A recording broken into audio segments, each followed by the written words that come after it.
back then it was huge amount of money.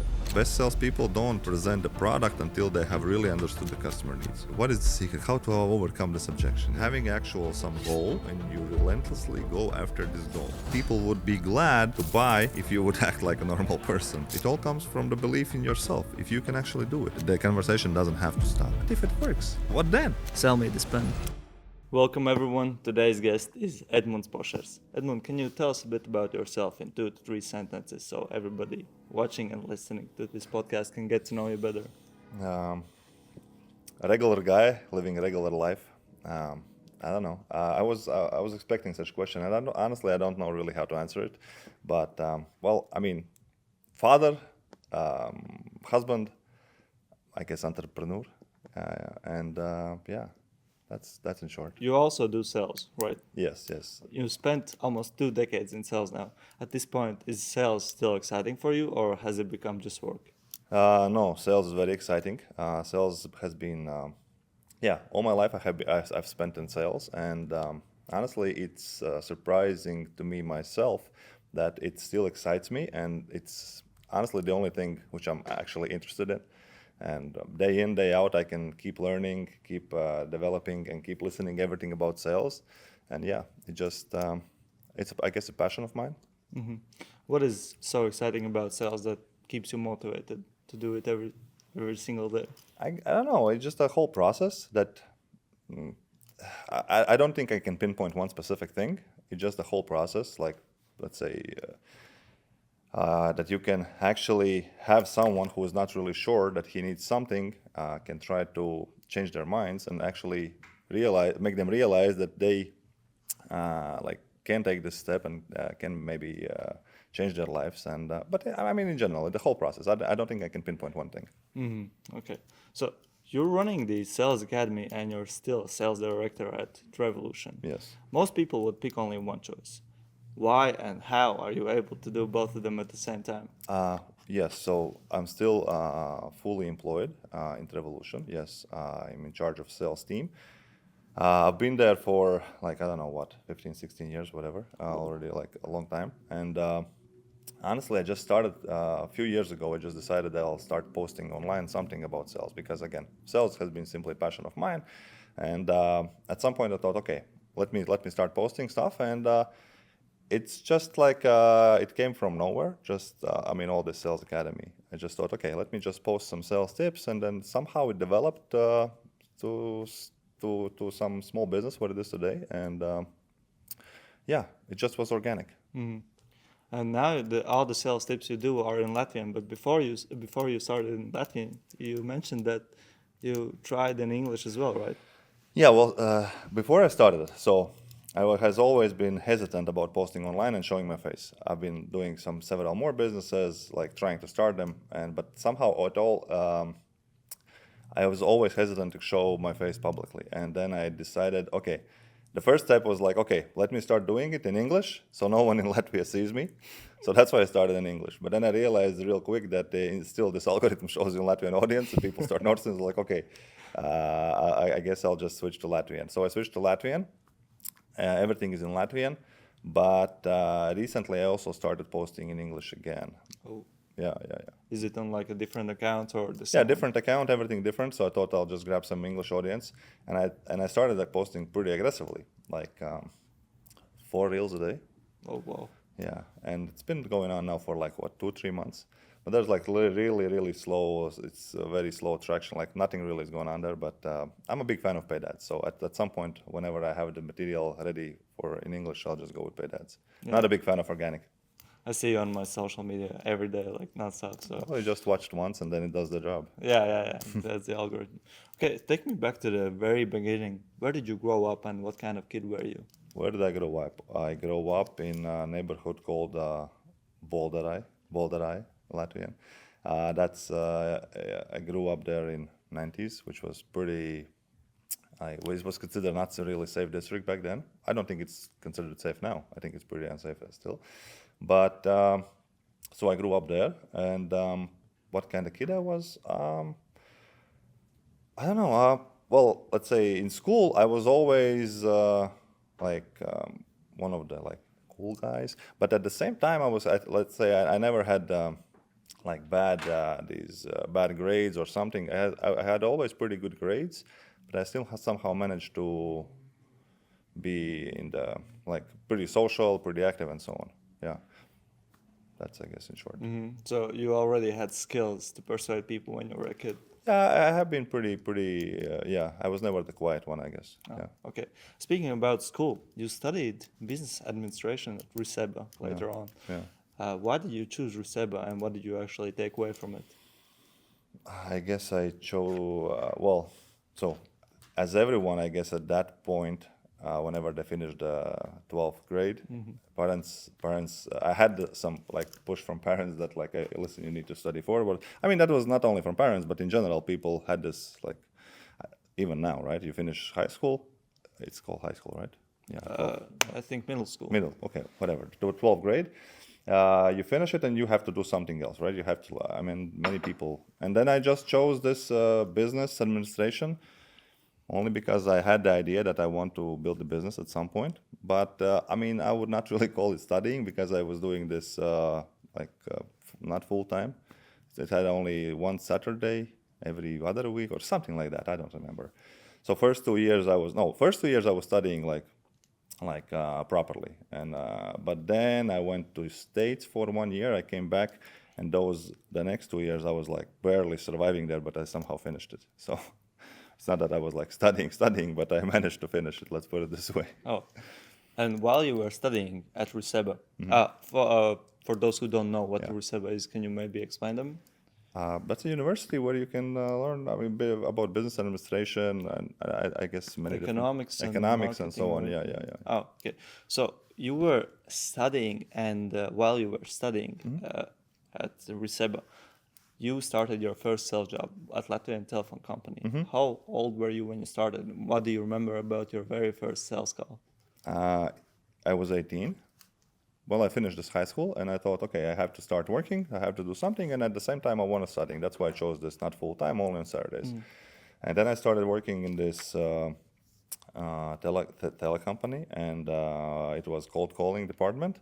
So I ended up there only because my mother was working in this company, and she says like, listen, we have a vacancy there. You want to go? I was like, okay, I'm going to go. I didn't know like a thing what is cold calling and like in general. I knew zero about it. So I just went there. They said, and back in the days, with the leads were still in physical format. Green sheets. Yeah. So they gave me like a stack of leads. Like here are your leads. Just you need to call and make sales. It's like okay. So and I just started calling. Like hey, like this. My name's Edmunds, calling from Latvia Stolar on this. You want some ads? You're like no, thank you. Like just, and somehow I worked there like I don't know, maybe 2 years or something. 2 years. Yeah, I think so. And But it was fun. I remember very clearly my first salary back then. It was 2007 or 8, but something in those. 2007, I guess, and it was 1,700 lats. Oh, a different currency back then. A different currency, which is like 2,500 euros. It's a lot. Back then, it was huge amount of money. Yeah. Like it was huge, and I was like, okay, this works. But and all that time I was making pretty good money there. So it was fun. It was your very first paycheck. Yeah, it was very first paycheck. Yeah, back in the days it was huge. I remember I bought my mother some jewelry or something. Well, I felt very rich, but Wow. But it was big money for 18-year-old. Okay. At what point did you go from just doing the job to realizing that you're actually very good at this, at sales? I don't know when I realized it, and because I think only. Well, I mean, later down the line, because whenever I started working in Revolution, first I worked as a sales agent. In the very beginning, I wasn't doing that great as well. I was doing okay. I was like average. But then I started really, I don't know, I guess performing. And only at that point I started realizing that there's something in sales, Okay, so it wasn't just one moment. No, it just somehow developed, Yeah, okay. So... yeah, as you mentioned, before you became a sales director, you were a travel consultant, right? Yeah. And you personally hit 120% of your targets, ranking top 5 company-wide, top 5% company-wide. What did you do differently from others to achieve such good results? Uh, I was never the best agent for sure, but I was somewhere in the top, yes. But I was pretty soon promoted to being supervisor.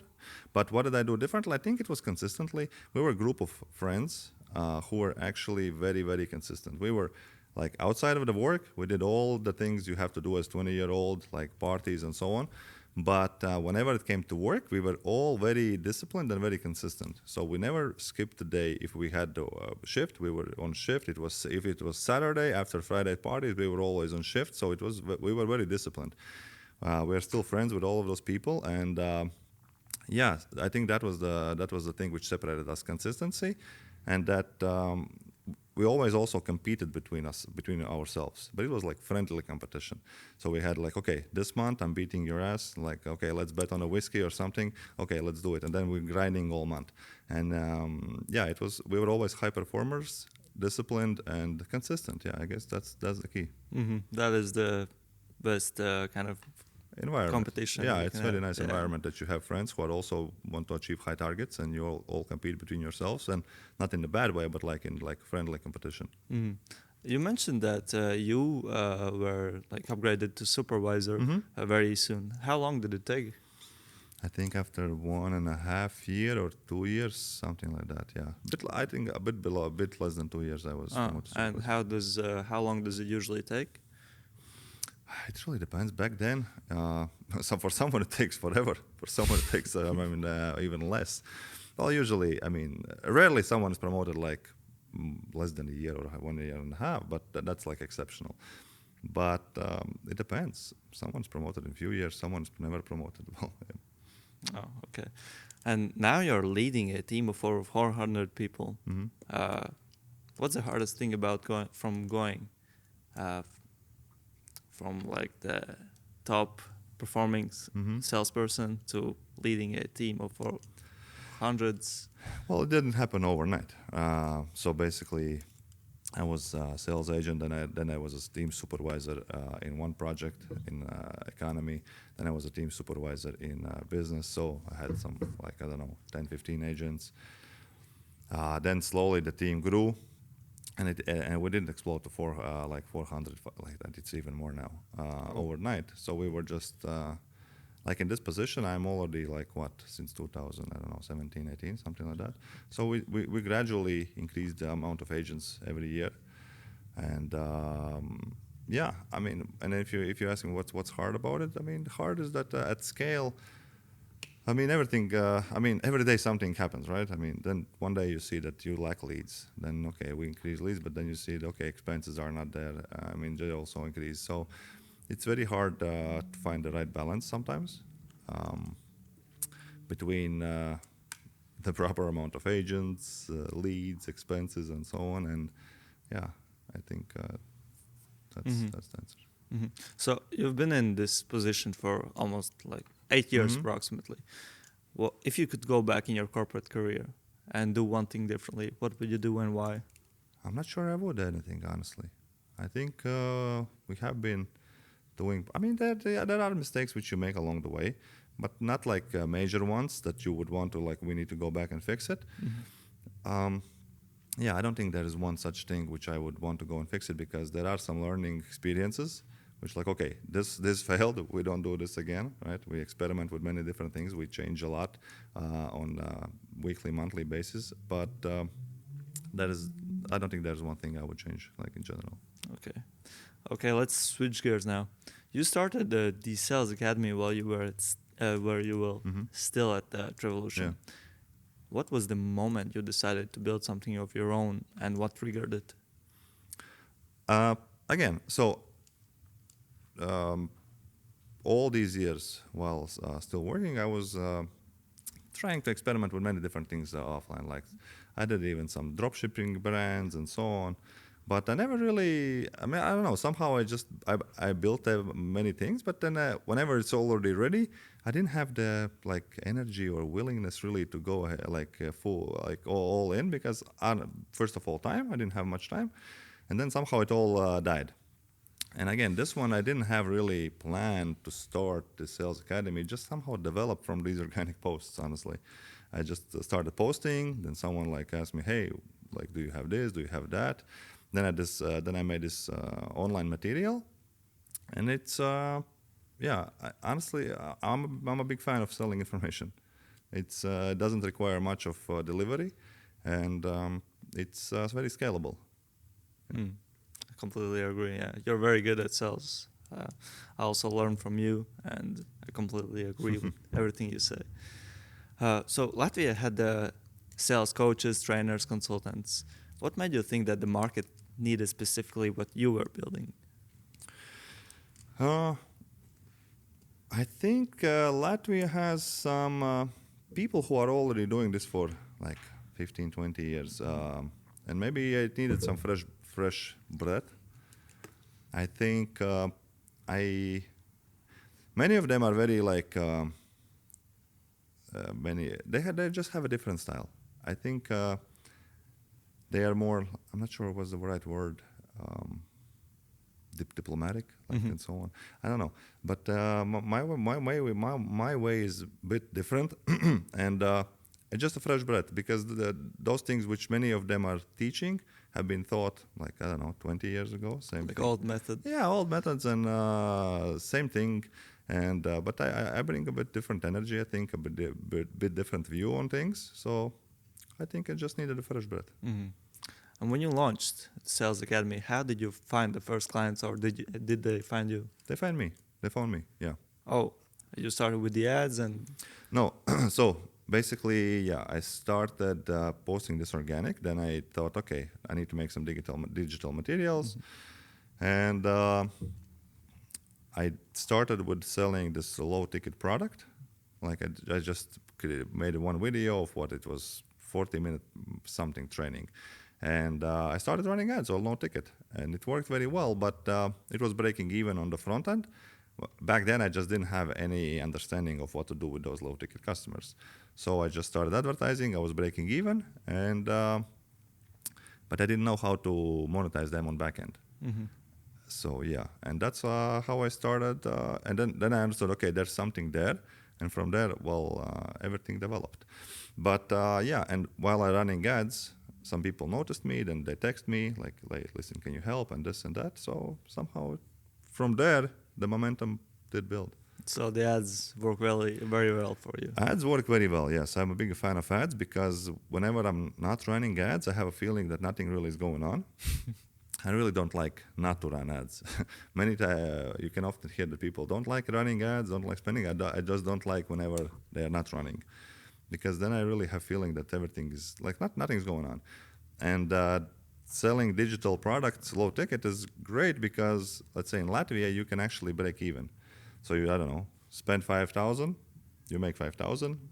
Even if you break even, you spent like zero, but you gained what? For 400,000 views, and yeah, potential customers. Mm-hmm. Are you using both ads, like Google and Meta, or just Meta? Yeah, both. Both. And have you tried in different countries as well? No, not yet, but that's the plan. Oh, that's the plan. Yeah. Oh, okay. Yeah. Were there any low points in the career of the Sales Academy that almost made you quit? In Sales Academy? Yeah. No. No. No. None. No. No. Okay. There's nothing to quit about. I mean, no. Obviously, no. It's Okay. just the very beginning. Okay. Now I want to talk about numbers. Okay. Are you ready to share some information? I don't know. We'll see. Okay. How much were you earning as a young guy in your very first sales job? Like after your first paycheck? Well, the first paycheck was there was 1,700 or 800, something there, and then I was making pretty good money back then for that time, relatively good. Like always, like 1,200, 1,000, 1,000 to 1,200, something like that. Back in the days, lots. Mm-hmm.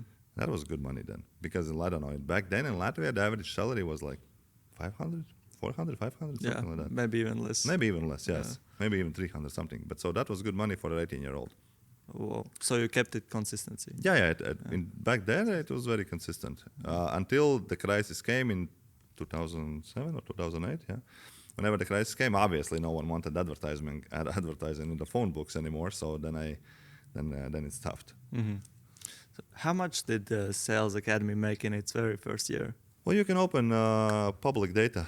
Turnover last year was 120K, I guess. 120K. Yeah. Last year. Yeah. Because, well, in 2025 last year was actually the full year when I was like trying to do it more seriously. Mm-hmm. Because the 2024 I started posting sometime in March, April, and it just I was just playing, so nothing really much happened there. But last year I took a bit more serious, and it was 120K turnover, I guess. Yeah. Mm-hmm. And how much was revenue? 60 plus. 60 plus. Yeah. Oh, okay. Do you have a team in the sales academy, or you do everything One yourself? person. One person. Yeah, well, that's in house, but obviously I outsource many tasks. Mm-hmm. And what is the person's role? Salesperson. Salesperson. Yeah. Oh, I know that you're a fan of commissions, not salary. Is he also, Yeah, or so she? all commissions only. Only commissions. Of course. Okay, nice. So you have also multiple revenue streams in the academy. Can you tell me more about them? Yeah, well, it's basically two blocks. Number one is the online materials, online courses, memberships, and the second one is whenever some company needs some sales training. That's another one. So digital materials and sales training. Mm-hmm. And which one makes more? Sales training probably. Sales training. Yeah. Oh, okay, nice. So you also have a community in the sales academy. You have over 150 managers and entrepreneurs. What are you planning on doing with the community in the future? With the membership? Just the community. I don't know. I don't have any. You mean with the school? Yeah, with school. All the people who are in there. Yeah. Well, active members, yeah, I think maybe at more than 100 now. But what do I plan to do? Well, I plan to develop. The plan is to develop, first of all, add more material. People have been asking also not only for sales material, but also for, let's say, building funnels, advertising, and so on. Because I already have some experience, like in this advertising, building funnels, and all of that. So the plan is to add more materials, maybe broaden the scope, not only sales focused. And I would probably want to add more people there besides me who can run the online trainings, because for now it's only me, this weekly call. But I would like to add more people because there are many good salespeople also in Latvia who could share some info. So you would like to step out of your business, or No, not step out, but just add more, let's say, more people there who can actually coach people. So it's not only me, not only, let's say, maybe one this weekly call, but maybe 2, 3, 4 calls a week. So every day there's someone who can actually share some info. And you mentioned that last year it was 60,000 plus revenue. And what's your revenue target for the next year? For this year, you mean? For 2026? For 27. For 27? Yeah. Oh, I haven't thought about 27. I'm focused now on 26. Well, for 26, I want to at least double it or triple it. Well, not specific, but minimum would be double it. Okay, nice. Yeah. Okay, since we're already talking about numbers, let's talk about Travolution. As one of the top performing travel consultants, how much did you actually get paid? Also, back then, I think somewhere around. It really, 3 to 4K. 3 to 4K. Yeah, back then. But it was like 2010. 2010. Yeah, as a sales agent. 2010, 2011. Yeah. Corporate salary versus entrepreneur income. Which one pays more, and on which one are you betting on long term? I guess there are seasons, like whenever you're starting entrepreneurial career, probably corporate will pay you more. But at some point probably it will exceed. Not let's say sales academy, but let's say entrepreneurial journeys are more interesting because you can exit the companies and so on. That what actually makes you rich, exits. But I mean, sales academy is not going to be one of those businesses. But in general, entrepreneurial path probably brings you more money. Okay, and there's a moment when every entrepreneur talks about their own thing finally paying more than their job. So it hasn't happened to you yet, right? No. Okay. I want to get in sales philosophy now. Mm-hmm. At the sales conference in 2024, you said that people like to buy, but they don't like being sold to. Mm-hmm. What does it actually mean in practice? Which conference was that? Uh, 2000. Okay, whatever. No, that means very simple. That means that do you like to go to shop and buy something for yourself? of course. Okay. Do you like when someone gets into your personal space like, hey, how can I help you? No, Yeah, not really. yeah. And that's the thing. That's why many people don't like salespeople because most of them actually act weird and they are like pushy, sleazy, and so on, and annoying. And people would be glad to buy if you would act like a normal person, and if you would actually would not act so weird and annoying, right? And that's the thing. People like to buy stuff. They would love to spend some money. They will like to make. It's not that they like to make, but they make emotional purchases. But sometimes the salesperson is so annoying and so sleazy that they actually talk those people out of the sale. So it's quite the opposite. Yeah, they do the opposite.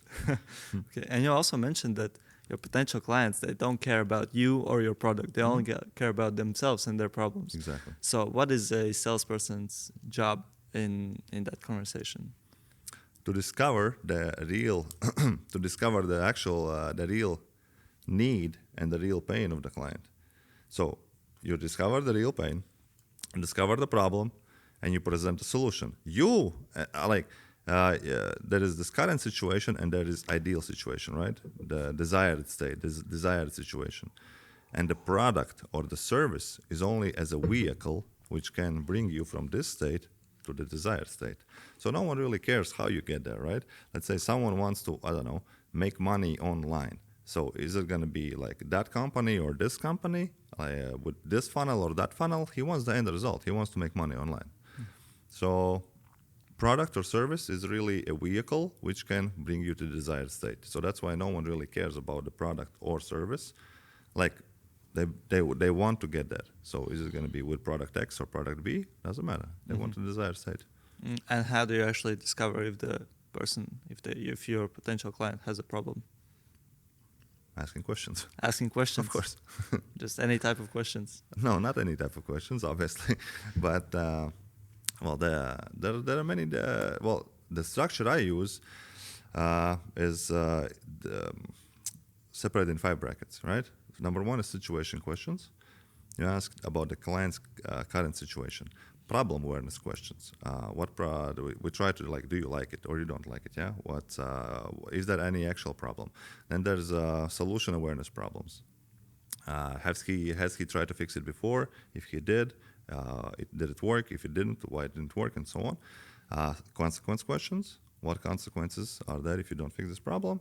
And qualification questions. So all of these, each of these brackets has its own set of questions, and that's how you try to structure the conversation.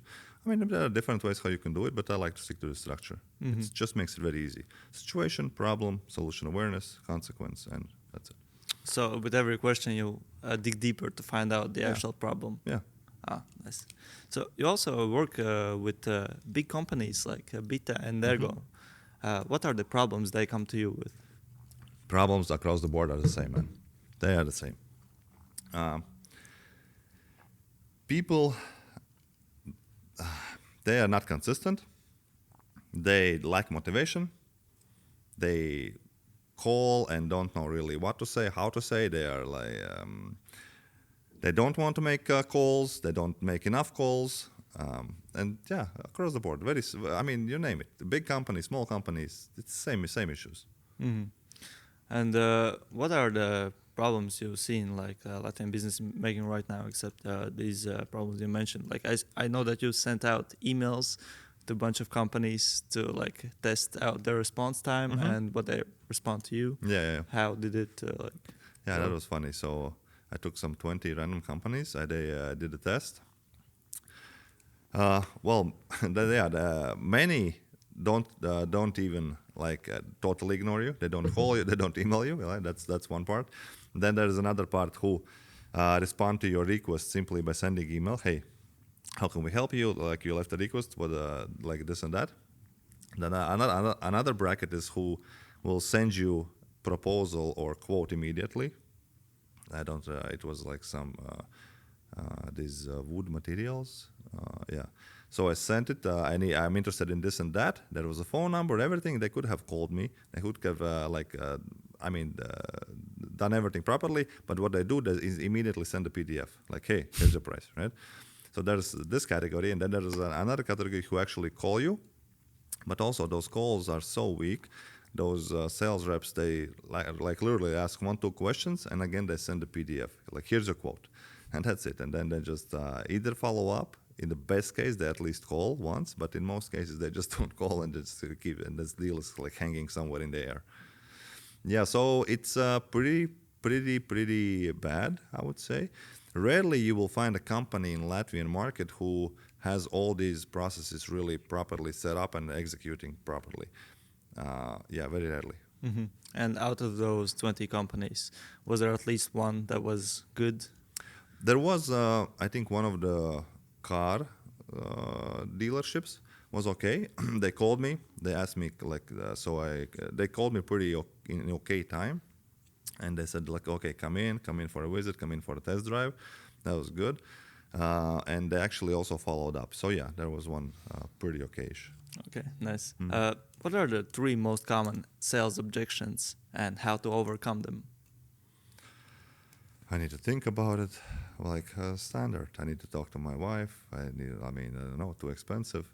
Overcoming them, people are usually asking like, what is the secret? How to overcome this objection? Yeah, what is the magic phrase I can say to this customer so he immediately buys? Well, there is no one phrase, right? You just have to understand what is holding the customer back.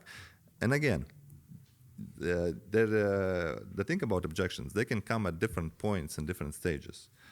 If you make a cold call, let's say, and in the first 10 seconds he says, I'm not interested, yeah, or let me think about, or whatever. That's going to be different than whenever you have spent 1 hour with someone on Zoom and then he's, okay, let me think about it, right? You handle those completely differently. And the main thing with objections is you don't, the conversation doesn't have to stop, right? Don't be afraid to challenge person, ask him like what's behind it, and just keep talking. And the biggest issue with objections is people like, okay, yeah, sure, think about it and let me know, right? They just give up immediately. They don't even try to understand like what's behind it. Did he like the product you presented? He didn't like it. Like what's behind it? Try to get some clarity. On did he like it? If he didn't, like what you didn't like? Have you like what's holding you back? And then just and go from there. So I would say there is not one universal way. If you ask for one universal way, just get the clarity. Don't give up and get the clarity. What's behind it, and let's try to work with it. Maybe there is something. Maybe we can change the way the customer thinks. Right? Maybe we can find a way how to make it work. So not giving up and not being afraid to continue the conversation. Okay, so you have to try different ways to understand. Yeah. You cannot pinpoint like one magic phrase. Of course, we can like do the Instagram reels, like this fancy way of overcoming this. But in reality, it's a communication. You have to communicate and you have to understand what's behind it. Mm-hmm. So are there people who are just not made for sales, or is it a myth and everyone can learn it? That's a good question. Because, well, I guess I will answer this way, that everyone can work in sales, and everyone can be taught to work in sales, but it really depends how much time and effort you have to put in this person. There will be a maybe person you coach for a month, and he's just organically such a good social person. He's not afraid of communicating with people, and he'll be doing good in 2 months. However, if a person is very having hard time with communicating in general, it's going to be very hard. Mm-hmm. You will have to time a lot. You will have to put a lot of time. A lot of effort and a lot of time in this person to develop him. Because honestly, it all comes down to how freely can you communicate. It's not about the word tracks and so on. It's just more about the communication. If you are if you are not afraid of speaking to people, that's the main thing. But if you are, it's going to be pretty hard. Mm-hmm. But in general, you can, but it's just going to take a lot of time and effort to develop this person. So would you say that sales is like any other skill? And Yeah, it can be taught. It can be taught, but again, it's for someone it will require a lot of effort, and not sure if it's worth it. okay, so you listen to thousands of sales calls. In 30 seconds, what separates a good salesperson from an average one? Good one will never put focus on the bad ones put focus only on their products and themselves, right? And that's honestly one of the biggest things which separates, because good one will just simply start asking questions, like simple as that. The bad ones will only speak about their product, their service, and so on. Recently, I got a call from insurance, let's say, and the call was like, I don't know, 12 minutes long or something. And in that call, I literally said, I don't know, 5 to 10 words maybe. Mainly, conversation was like, okay, this insurance includes this, and this amount is to cover this, and that, and this, and that, and this. If you choose this plan, you will get this. So only about the product. So he didn't really ask, like literally, like almost no questions. And that's it. He started yapping about the product, and that's the biggest separator. Best salespeople don't present the product until they have really understood the customer needs. Okay, now I want to step away from the expert about sales and get to know the actual person. Okay. You've trained with world's top sales trainers. Who has influenced you the most and why? I really like. He's not really that famous globally, but he's very famous in UK. I'm not sure if you know. There's Benjamin Dennehy. I haven't heard. Yeah, I like that guy a lot, and he was actually the first one. Yeah, he had this very interesting. He's first of all very weird looking, and he has like this long hair, red cap, and he's a funny guy, and I really like his style. I think he's the one who I really like the most. Yeah. And what did you actually learn from him? He's very big on cold calling, and the way he makes those cold calls, I really like his structure, and I also have adopted it.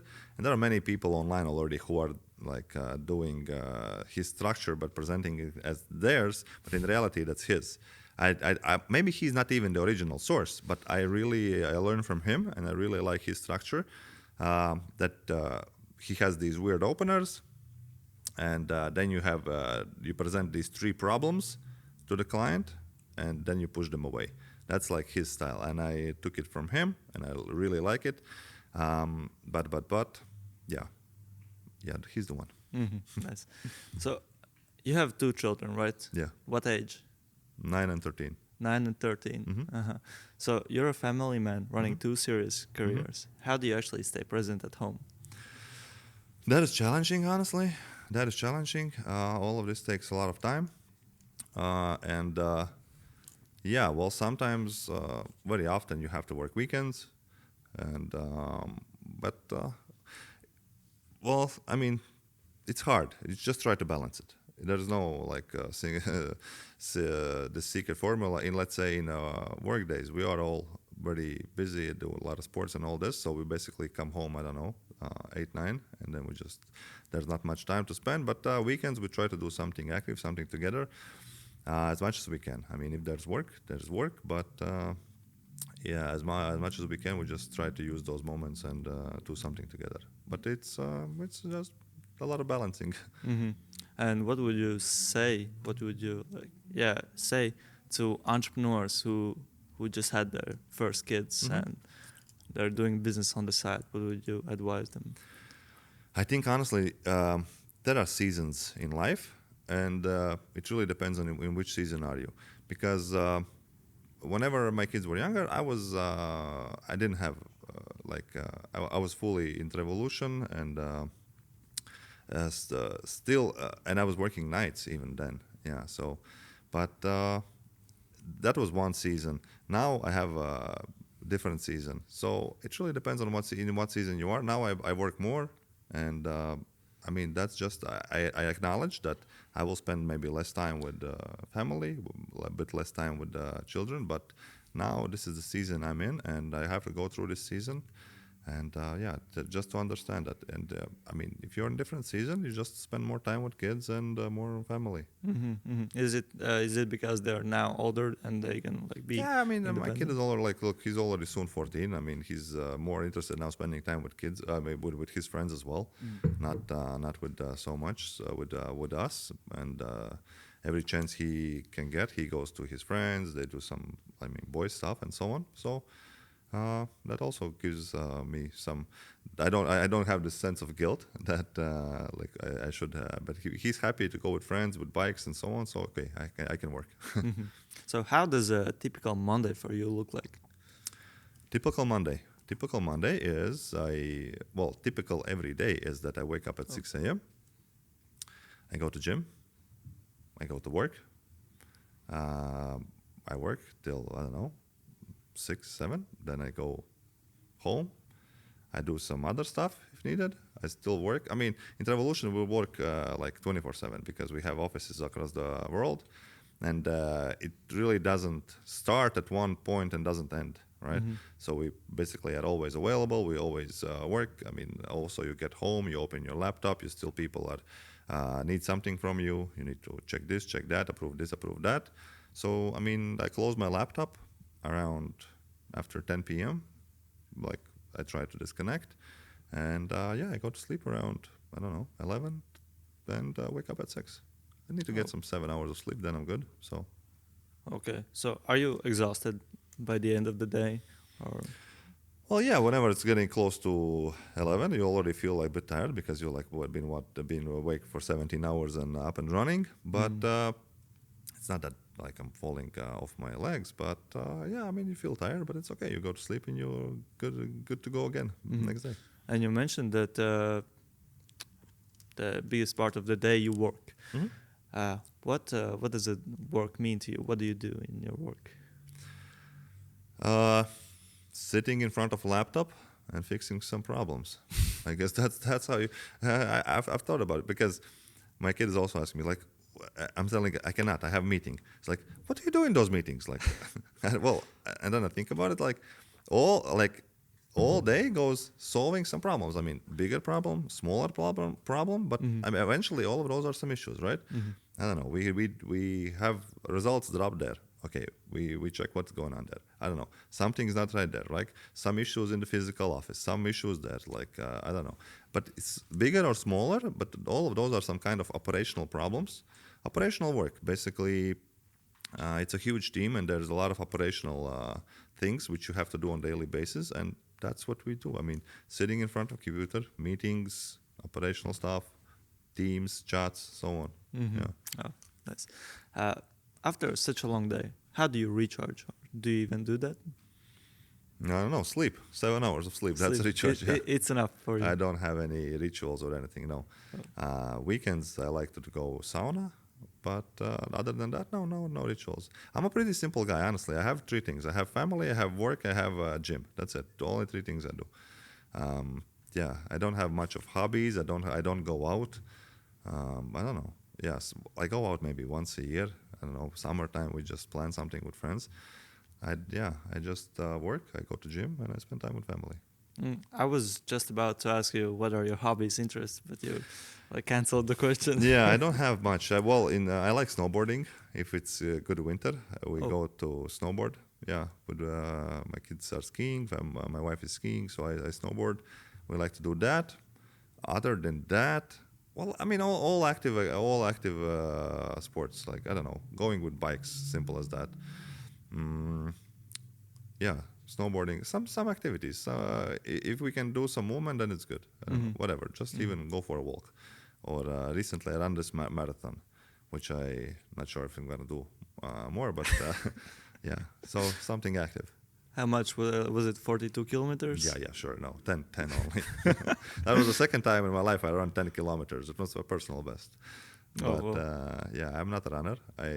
Last time I ran 10 kilometers was 2023, and this one I wasn't like prepared at all. But it was fine. It was not that bad. But the next day you were feeling legs for sure. I also saw in your Instagram that you went buggy riding. Was it like? Yeah. Buggy riding, this off-road. Yeah. Yeah, we like to do such stuff. So we went to Soft Road.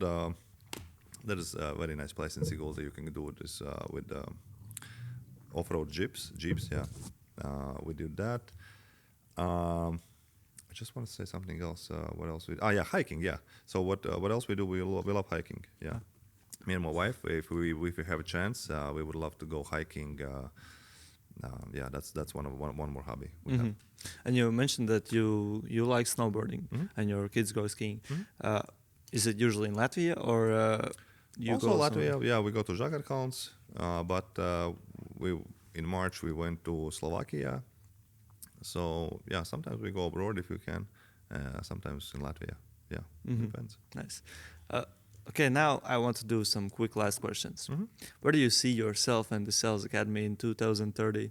2030? This isn't a job interview. In 2030, I'm sure I'm gonna have digital. So the goal is to sell digital materials, but not only in Latvia but also abroad.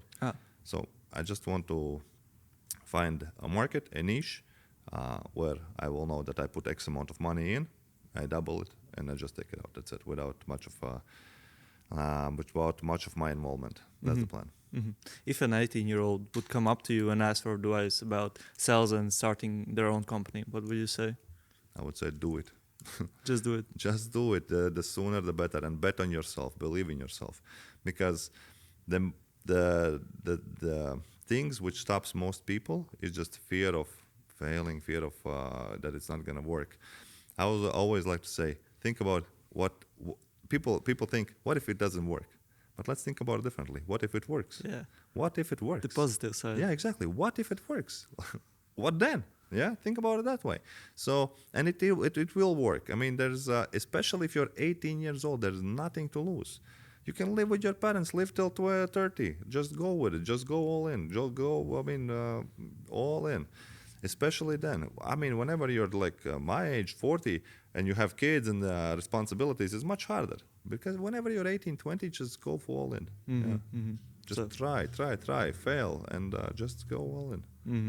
So the point is not to learn theories, but like you say, execution is the key. And I also noticed that you have execution. I have also tattooed. Execution is the key. That is the reality. I mean, you can learn, go to marketing school and so on, but like in 1.5 years, whenever I started advertising, I have learned about marketing way more than I think any business school can teach me. Because whenever you are doing it, you actually are learning. And also, it's the same in sales. I mean, you can sit and rehearsal and think about the call, how it's gonna go, how it's not gonna go. Prepare for 3 hours, then you call and he doesn't answer. Right? Just make the call. Just make the call, and it's rather make 50 calls than just think about 50 calls. Right? Execution is the key. You can learn, you can read, but if you don't do anything, then just useless. And also, there's one thing I took something meaningful away from you, that if you don't make a call, the result is always no. And if you make a call, it's 50-50. It's either yes or no. Yeah, this one also I learned from in this Latvia's Tolerance when I started my first sales job. This is what she told me. Like, if you make a call, there's two things which can happen. You will sell it or you will not. If you don't call it, you will not sell it. And it's so simple and it's so true. Yeah. Will you send your kids to universities or high schools? What do you think about school systems in nowadays? Honestly, I don't want to say that you don't have to study or you have to study. Honestly, well, obviously we know that there are professions where you have to study, right? Lawyers and doctors and so on. Yeah. But it really depends on your goal. What's your goal in life? If you want to really make money, and if you want to build business, then I don't think you have to go to business school. Just start. You can find this info already online. It's available. I mean, just spend 3 months if you really want, sucking all the information in online. You can find a lot of info about business, and just start doing. Just get some basics and just start doing. And I think that will teach you way more than any business school. Just start running yourself something. yeah, if the goal is money in the business, I don't think you need a university. If you have different goals, maybe. About my kids, I don't know. We'll see what their goals are. Yeah, if honest, I'm already trying to put, let's say, my boy on the tracks that you have to do go this entrepreneurial journey, because I mean, whenever he'll be 18, I mean, go ahead, experiment, try. I mean, think of different ideas, and you'll be fine. And that's why I'm trying to seed in him that business is the key. Yeah, I think I completely agree with you that it is, I think, the best parenting style you can have. One of my best friends, Rudolf's, his parents also teach him about entrepreneurial stuff in when he was young, and he started his own company when he was 13, his first company. Nice. Yeah. What company? It's a marketing agency. 13. Yeah, 13. There are two guys online, 14 years old, making cold calls. Yeah, I know. That's amazing. Jacob, one was Jacob. Yeah. That's amazing. That's amazing. Because, yeah, that's truly amazing. Like my kid also, he likes cleaning cars. We have 2 cars, and he loves cleaning them. And I told him last summer, listen, I mean, let me make these cars. Let me go around the neighborhood. I'll put in our neighbor these post boxes. And if someone wants to clean, they can call you. You go there, you clean for, I don't know, 10, 15 euros. You just start. She's like, oh, okay. So we'll try maybe this summer. We'll see. Oh, nice. Yeah, just start doing stuff. I mean, it's good. Yeah. So, which is the best sales book you've read? Best sales what? Sales book. Sales book. Yeah. I would say it's not a sales book, but there is a book by, what was his first name? But it's Maxwell something. Psycho-Cybernetics. That's one of my favorite books. It's not about sales, but it's about like how our mind works, and that everything in life, what you get in life, comes from your self-image, how you see yourself. If you see yourself as someone who cannot make sales calls, I'm not good at sales and all this is what you're going to project, and this is what you're going to get. If you see yourself as someone who actually can is good at sales and who can achieve things and so on, your world around you will start to change. I'm a big believer in these things because everything starts from here. Manifestation. Manifestation, yeah, you can call it the way you want, but I mean, if I will look back at my life, everything I have now, have been, I mean, the idea came from here. I mean, cars, house, everything was here. And yeah, it just, that's the first thing I think you have to get right. You have to get your mind right, and that's why my suggestion is always this, such books instead of sales books. Sales books are technical, like word tracks and all this, but they're good, they're great, but you have to get your mind right. Okay. If you had to choose only one thing, referrals or cold outreach? Referrals or cold outreach? Yeah. Cold outreach always. Yeah? Yeah, because I mean, how predictable are referrals? Like, not predictable. Will someone refer me? Okay, I can ask for referrals, obviously, but cold outreach, that's something I can control. Yeah. I like things which you can control, because referrals are great, but that's not 100% under your control. You can try to influence it, but you cannot control it. What is your biggest professional regret? Biggest professional regret? I don't know. Maybe I should have started earlier some online course thing. Probably, yeah. I mean, if I would have started this, maybe. But again, it's very hard to say that I should have started earlier, because in 2019 I didn't have the, I don't know, maybe confidence or the knowledge or whatever I have now. So back then, maybe it was not the right timing, and I would not deliver it the same way. So probably I don't have any regrets, honestly, and I think I don't regret anything. But everything has its own time, I guess. That would be. Yeah.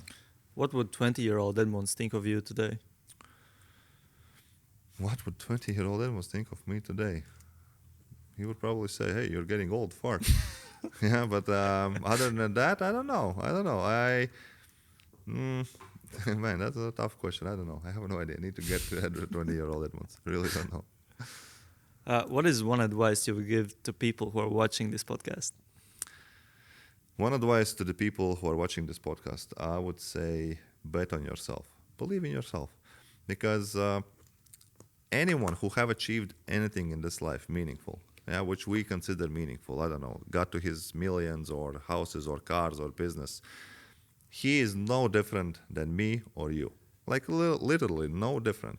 The only thing which separates someone who makes it, like in our terms, right? But and who doesn't, is the willingness to proceed, belief in yourself, and willingness to proceed and not give up.